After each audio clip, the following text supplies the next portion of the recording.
ನಮಸ್ಕಾರ ರೈತ ಬಾಂಧವರೇ, ಬೀರು ನಾಟಿಕಾರ್ ಯೂಟ್ಯೂಬ್ ಚಾನಲ್ಗೆ ಎಲ್ಲರಿಗೂ ಸ್ವಾಗತ. ಇವತ್ತು ನಾವು ಅದೇವು 37ನೇ ದಿನ ಪ್ಲಾಟ್ನಾಗ 37ನೇ ದಿನ ಪ್ಲಾಟ್ನಾಗ ಏನೇನು ಸಮಸ್ಯೆಗಳು ಕಾಡ್ಲಕತ್ತಾವು ಮತ್ತು ವಾತಾವರಣ ಹೆಂಗೈತಿ ಮತ್ತು ಗೊನಿಗಳು ಯಾವ್ಯಾವ ರೀತಿ ಫ್ಲವರಿಂಗ್ ಬಿಚ್ಚಲಕತ್ತಾವು ಮತ್ತು ಮಳೆಯಾಗ ಯಾವ ಔಷಧ ಮೇನ್ ಇದು ಸೆಪ್ಟೆಂಬರ್ 25 ನಂತರ ಯಾರು ಚಾಟ್ನಿ ತೊಗೊಂಡಿರಲ್ಲ ಅವರು ಭಾಳ ಲಕ್ಷ್ಯ ಕೊಟ್ಟು ಕೇಳ್ರಿ ವಿಡಿಯೋ.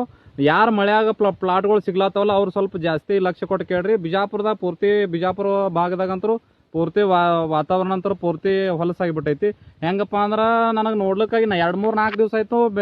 ಈಗ ಬಿಜಾಪುರ ಭಾಗದಾಗಂತರೂ ಸೂರ್ಯ ನೋಡ್ಲಿಕ್ಕೆ ಸಿಗಲ್ಲಾಗ್ಯಾನ. ಮತ್ತು ನಿಮ್ಮ ಕಡೆ ಹೆಂಗೈತಿ ಅನ್ನೋದು ಕಮೆಂಟ್ ಮುಖಾಂತರ ತಿಳಿಸ್ರಿ. ಅದು ಮತ್ತು ನೆಕ್ಸ್ಟ್ ಈಗ ನಾವು ಗೊನಿಗಳು ನೋಡೋಣ ಹೆಂಗ್ಯಾವ. ನಿನ್ನೆ ಮಳೆ ಅಂತರೂ ನಮ್ಮ ಬಿಜಾಪುರ ಭಾಗದಾಗ ನಿನ್ನೆ ಸಾಯಂಕಾಲ ಪೂರ್ತಿ ಗೊನ್ಯಾಗ ನೀರು ನಿಂತಿತ್ತು.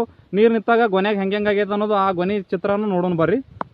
ಈ ಗೊನಿ ನೋಡ್ಬೋದು ನೀವು, ಪೂರ್ತಿ ಸಂಪೂರ್ಣವಾಗಿ ನೀರು ಹಿಡ್ದ ಇದು ಗೊನಿ. ಪೂರ್ತಿ ನೀರು ಹಿಡಿದ ಕೂಡಲೇ ಪೂರ್ತಿ ಗೊನಿನೇ ಖುಲ್ಲ ಆಗ್ಲಿಕ್ಕತ್ತದ. ನೋಡ್ಬೋದು ನೀವು. ಇಷ್ಟು ಉಳಿದ್ರೆ ಏನು ತೊಂದರೆ ಇಲ್ಲ. ಕೆಲವೊಂದು ಗೊನಿಗಳು ಪೂರ್ತಿ ಖುಲ್ಲ ಆಗ್ಲತ್ತವ. ಇದು ಕರೆಕ್ಟ್ ಐತಿ. ಇದು ಯಾಕಂದ್ರೆ ಹೊರಗೈತಿ ಗೊನಿ. ಹೊರಗೆ ಹೊಟ್ಟೆಗಿದ್ದು ಗೊನಿಗಳು ನೀರು ಹಿಡಿದು ನೀವು ನೋಡ್ಬೋದು. ಕೆಲವೊಂದು ಪೂರ್ತಿ ಖುಲ್ಲ ಆಗ್ಲಿಕ್ಕತ್ತವ ಗೊನಿಗಳು. ಇಷ್ಟು ಇನ್ನೂ ಜಾಸ್ತಿ ಉದುರ್ಬೇಕಿದು, ಹಾಗೇನಿಲ್ಲ. ಕೆಲವೊಂದಿಷ್ಟು ಗೊನಿಗಳದಾವು ಪೂರ್ತಿನೇ ಖುಲ್ಲ ಆಗ್ಲಕ್ಕತ್ತಾವು ಹಿಂಗೆ ಹೊಡೆದ ಕೂಡಲೇ. ಇದು ಹೊರಗಿದ್ದಂಥ ಗೊನಿಗಳಿಗೇನು ಸಮಸ್ಯೆ ಇಲ್ಲ. ನೋಡಿ ತೋರಿಸ್ತೀನಿ ನಿಮಗೆ. ಸದ್ಯ ಎಲ್ಲ ಒಂದು ಗೊನಿ ತೋರಿಸುವಂಥ ಪ್ರಯತ್ನ ಮಾಡ್ತೀನಿ. ಕೆಲವೊಂದಷ್ಟು ಗೊನಿಗಳದಾವು ಇಲ್ಲಿ ಹೊಟ್ಟೆ ನೋಡ್ಬೋದು ನೀವು. ಇಂಥ ಗೊನಿಗಳು ಇಲ್ಲಿ ನೋಡು.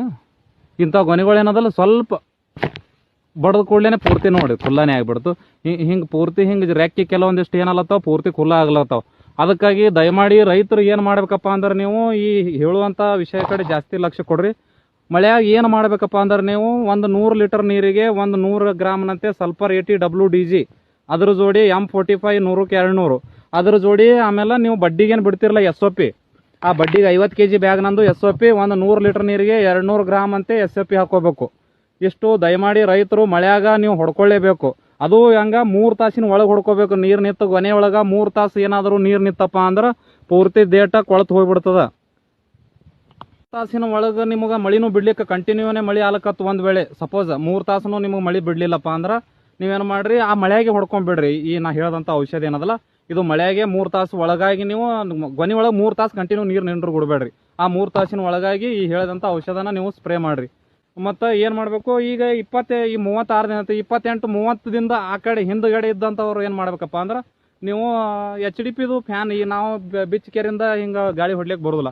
ನೀವೇನು ಮಾಡಿರಿ, HDPದು ಫ್ಯಾನ ಬಿಚ್ಚಿರಿ. HDPದು ಬಿಚ್ಚಿ ಬರೀ ಖುಲ್ಲ ಫ್ಯಾನ್ ಅಟ್ಟೆ ಸ್ಪ್ರೇನು ನೀವು ಹೊಡೆದ್ರಿ ಅಂದ್ರೆ ಸ್ವಲ್ಪ ಗಿಡದಾಗ ಆರ್ತ. ನಾವು ಫ್ಯಾನ್ ಹಚ್ಚಿ ಹೊಡೆದೇವಂದ್ರೆ ಏನಾಗ್ತದೆ, ಇದು ಹಿಂಗೆ ಅಳಿಗಾಡಿ ಸ್ವಲ್ಪ ಗೊನಿ ಮತ್ತಿಟ್ಟು ಕಾಳು ಉದುರ್ತದ. ಅದಕ್ಕಾಗಿ ನೀವು ಯಾರು 30 ದಿನದ ಈ ಕಡೆ ಇದ್ರಲ್ಲ ಅವ್ರು ಯಾರು ಫ್ಯಾನ್ ಹಚ್ಚಲ್ಕೋಬೇಡ್ರಿ. 30 ದಿನದ ಆ ಕಡೆ ಇದ್ದವರು ಸ್ವಲ್ಪ ನೀವು ಫ್ಯಾನ್ ಹಚ್ಚಿ ಗಿಡಗಳನ್ನ ಆರಿಸ್ಬೋದು. ಮತ್ತು ಮುಂದಿನ ವಿಡಿಯೋದಾಗ ಸಿಗೋನು. ಅಲ್ಲಿವರೆಗೆ ವಿಡಿಯೋ ನೋಡಿದ್ದಕ್ಕಾಗಿ ಧನ್ಯವಾದಗಳು. ನಮಸ್ಕಾರ.